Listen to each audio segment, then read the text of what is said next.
President Melobo Kenya Museveni ayeuke rikom.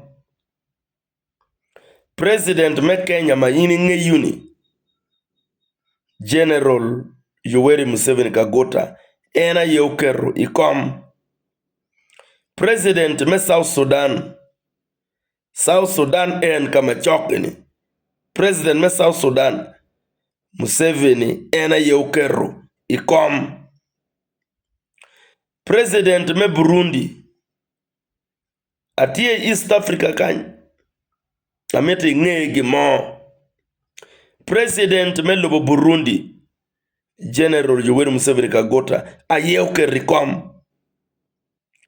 President me lobo Rwanda ma ini ng'eyo ma uyuek tutwan ma wilobo geno lobo madon ng'eyuni. President me Rwanda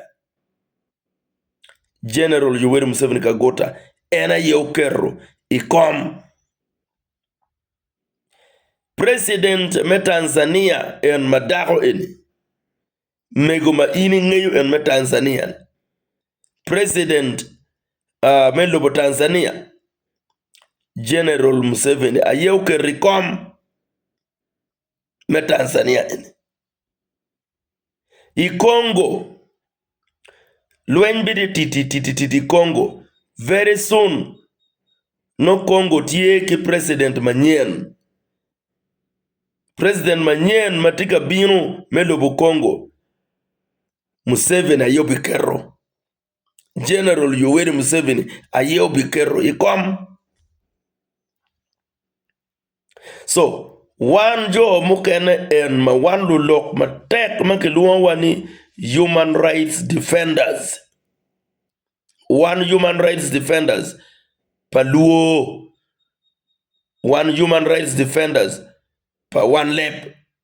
Ma waloko ma tek total social media. Umiro wiwa pe wil me poyo wil wakwa. Ni Bobi Wine kariga bediti ga wotoka weng di tititi ya Bobi Wine ya kono ya Bobi Wine kono ga Bobi Wine. Apopo ga ne peke man boss mi go time tiga wachi. Tien neno dwe abiro. Me dwe ma pa uya rio neno dwe abiro. 7th of December. Ugwok loki ya kaiti. Biko nyelo tieno wa ya nyim. Ali miero ke winyo. Ngwen kwon ma in dogi twero chuto ne ma pe deyi. Ngwen kwon ma twero monyo ne la bon ayela. Ali miero ke winyo. Apoka pa bino pa Bobi Wine. Ke bino pa Besigye. Apoka motie. Pa Besigye beno no tek loy pa Bobi Wine pien. Bobi Wine mene tie piwa li pi Waganda. Tie piwa li pi Kampala. Piwa li pi Waganda. Piwa li pi Central. Entro Besigye u shaking Uganda pien. Ka ini I analyzing mabe. You know ni. Ideology pa Besigye. Ono tie rope luak me Uganda ulo. Entro pe en mati sugar coated. Eneno. Tampa Besigye pe uno ti sugar coated chalo pa Bobi Wine ma ti America bino ka katemo ke agenda pa Waganda where Ugandans petika welcoming kitika word merkere for showbiz entro deep inside people pekitia ter Bobi Wine seriously pian mirne owen chungni loloka umiro lo Uganda entamgi o ere miro o lo jemi wen kawa loko ke lo akodan miro nge ni the entire East Africa tie ching Museveni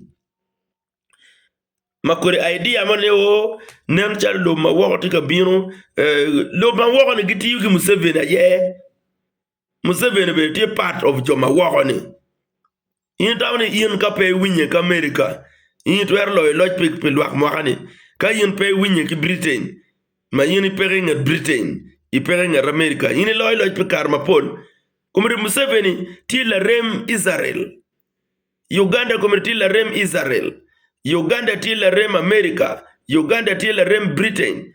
So Bobi Wine gi pegu bina tugo gi widano. Ka wa mero konyo lwakwa, wan mer wakila loka idikala chuli kany, wa logo lutela, wa logo giro, joma biro ka kili wa kono, tamma pe konyo wa logo giro. Eno li chane, wan potwero. Penga to mo buli, penga to buli. Ibi pori peko nono. So wan machalo kakachuli, lutino wa matie diaspora. Gitie ki businesses ma pol ilobe en me East African. Ni chake from Tanzania to Kenya to South Sudan to Congo. Weka wache ni East Africa. Lutino luo tie ki biashara. Lutino luo tie ki jemi magitika timone. Maka wano donyo hata ni kono watia chwaka kono nga, wando wadek kono nga, dung watia chwaka nga. Ibi poni businesses ma wati kere ke toro weng. Pian lobe ni gino weng la did lobe ene yo kero presidents gi. So let us be wise.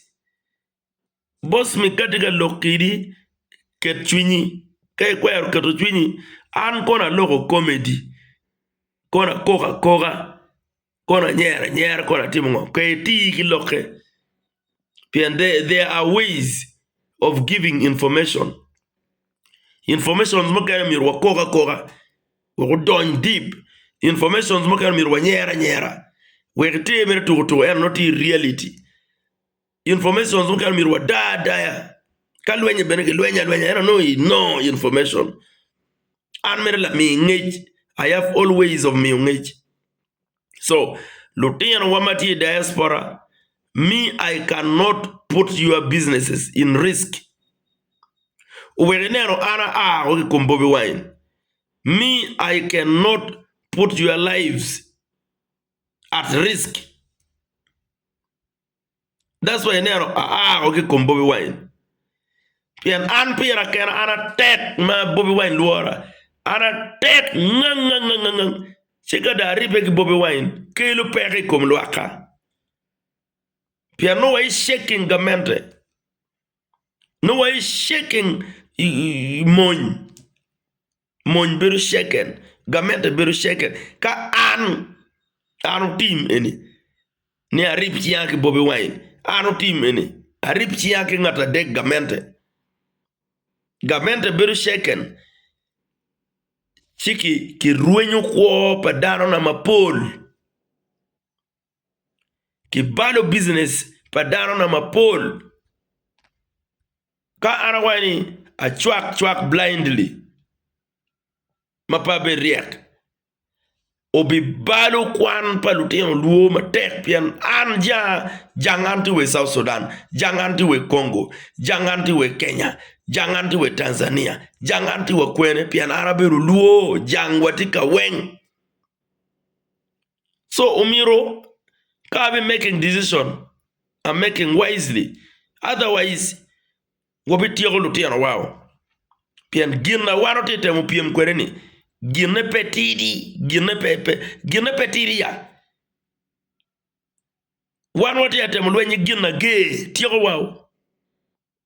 Gina ge tiyo wow. Kumiri East African gina eni block. Tiyo ching la dit Gerald Yoweri Museveni kagota. Makariga yinwa ichere tuga liki Kenya. Ino Museveni kuno. Iwe tuga liki Congo. Ino Museveni kuno. Iwe tuga li kikwene kamoe kene East Africa kanyi no Museveni kuno. So wadugu kuchen gang watimu politics man and man me lako councillors lako kono LC mene lako kono MP mene politics man waromo timone at the moment. Otherwise wabi tummo. Lutiana wama beri in the diaspora umiru guturi gubion gang kany gulimwa manope ke yelo gi peke kero la gang mai komge businesses mageno setting kono gang kwan kono company mengo kono factory mengo kono dukan mengo ke gang kany lutiana wama woko ni kage twero medekiti biashara pajo ma peke kero kir la gang mai ye enoni ekina wamero.